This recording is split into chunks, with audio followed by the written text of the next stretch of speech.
के विदा करती हूँ रीझ से, प्रेम से। और वात्सल्य ग्राम में 3-3 दिन बारात रुकती है, हल्दी भी होनी है, मेहंदी भी होनी है।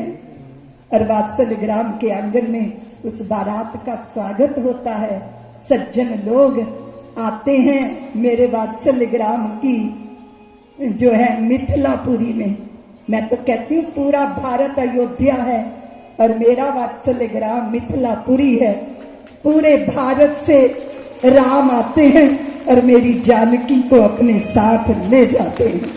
और जब वो विदा होती है मेरा कर्तव्य पूरा नहीं हो जाता। फिर उनके बाल बच्चे वात्सल्य ग्राम में छुट्टियां काटने आते हैं, उनका सिंगारा जाता है, उनके नेग जाते हैं। फिर जब दूसरी बिटिया का ब्याह होता है तो सारे दामाद, उनका परिवार, उनके बच्चे सब उस विवाह महोत्सव में शामिल होते हैं। और पता है ये कौन सा परिवार है?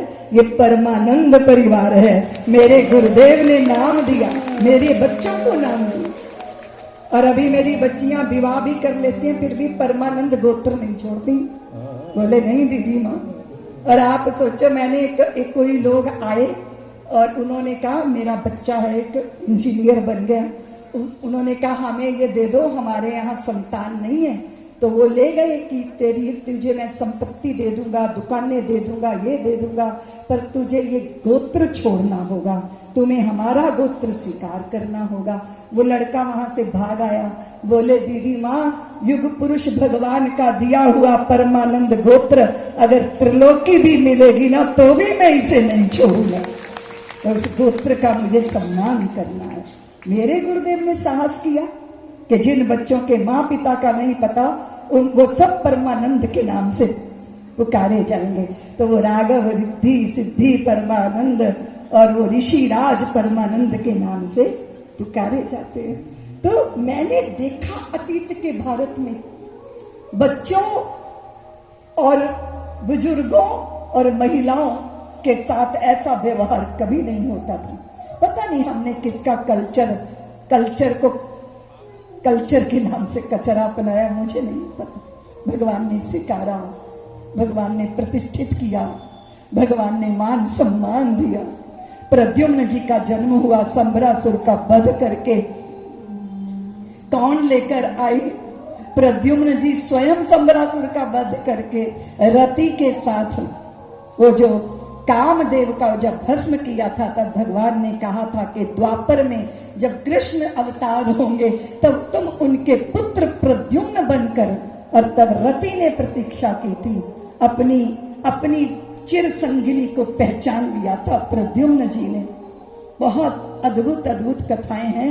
भगवान की संततियों का वर्णन करूंगी ना तो फिर रजिस्टर लेके बैठना पड़ेगा, इतना बड़ा भारी विस्तार प्रभु का। और नारद जी को मोह हो गया था कि कैसे करते होंगे। आपके दिमाग में नहीं आता हा? कि हम तो एक ही से हाफू हो जाते हैं। ये 16,108 और देव ऋषि नारद के मन में व्यामोह पैदा हुआ और एक दिन वो पहुंच गए। कहाँ जाऊं, रुक्मणी के भवन में जाता हूं। और वहां प्रभु शैया पर लेटे थे। रुक्मणी चरण स्पर्श करके कह रही थी नाथ सुबह हो गई है, प्रभात हो गई है। प्रभु शैया पर बैठ गए, रुक्मणी हस्त प्रक्षालन करा रही हैं और देखा देव ऋषि नारद ने, अच्छा रुक्मणी के घर में डेरा डाला है। अरे पुराने चावल अधिक सुगंध देते हैं इसलिए रुक्मणी के यहाँ बैठे हैं। अभी जाके जामवती को बताता हूँ। जैसे ही जामवती के यहाँ पहुंचे तो वहां भगवान दंत धावन कर रहे थे। नींब की, कदम्ब की, मौल श्री की दातुने करीने से सजी थी, जलधारा बह रही थी। स्वर्ण के कलश से जामवती के द्वारा प्रभु दंत धावन कर रहे थे। दूर से देख के वहीं से निकल गए देव ऋषि।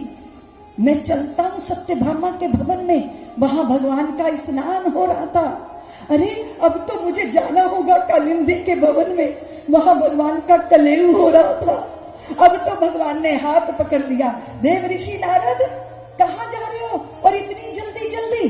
बोले हाँ प्रभु मंगला आरती का दर्शन करने आया था। थोड़ी शीघ्रता है। भगवान बोले दूध तो पी लो। नहीं प्रभु, अभी मैं बहुत व्यस्त हूँ। भगवान ने कहा हाँ देव ऋषि, अभी तो 16,000 घर बाकी हैं। चरणों में गिर गए, चरणों में गिर के रुदन करने लगे। प्रभु, मैं जिनका मानस पुत्र हूँ वही आपकी माया नहीं समझ पाए। वो ब्रह्मा चकरा गए थे, मैं तो भला उनका पुत्र ही हूँ। भगवान मुस्कुराए। वैसे भी देव ऋषि नारद, साधु महात्माओं को ना गृहस्थियों के घर में ताक झांक नहीं करनी चाहिए।